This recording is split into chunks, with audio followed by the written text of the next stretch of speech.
आम आखिर क्षमता केते मेगापिक्सल आखिर क्षमता को कौन कैमरा लेंस सह तुलना करी आमर केतेक तथ्य यही वीडियो रे जनवाकू जाउची। तेणु वीडियोटी को शेष पर्यंत देखंतु एवं भल लगे लाइक करेंगे, नुआ आसते सब्सक्राइब करी घंटी बटन को दबाई देबे। जड़े मनुष्यर आखि केते मेगापिक्सल यही प्रश्न प्रायतः समस्त मन में आसी थाए।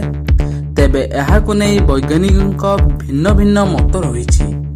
वैज्ञानिक रजर क्लार्कଙ୍କ कहवा अनुसार आखि हेउची 576 मेगापिक्सल। यह आईफोन 7 कैमेरा जहाँ 12 मेगापिक्सल ठू ढेर अधिक।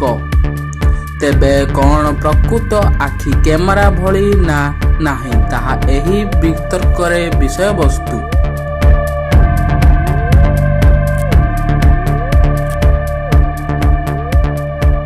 576 मेगापिक्सल अर्थ जेकोसी वस्तु को स्पष्ट भाव देखि पारिबा। फिल्म ऑफ व्यू रे आखि स्पष्ट भाव बहुत दूर जाए भल देखि पारे। एहा सह आखि डोला दृश्य अनुसार ठीक भावे बुली थाए, किंतु आखि पता बंद करबा परे एहा 5 ରୁ 15 मेगापिक्सल को खसी जाई थाए। आखि एपरी किछि अछि जहा कैमरा रे न थाए। छोट वस्तु को मध्य ठीक से देखि हुए। आखि बुलाइबा अर्थ केवल गोटिए वस्तु विषय अनेक तथ्य देखिबा नुहे, बरम आहुरी स्पष्ट भावे देखिबा।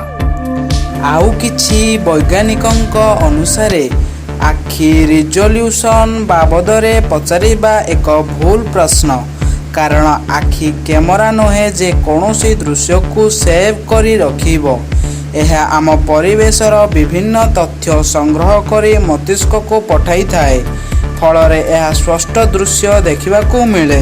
तेणु आखि पिक्सल रे देखिबा अनुचित।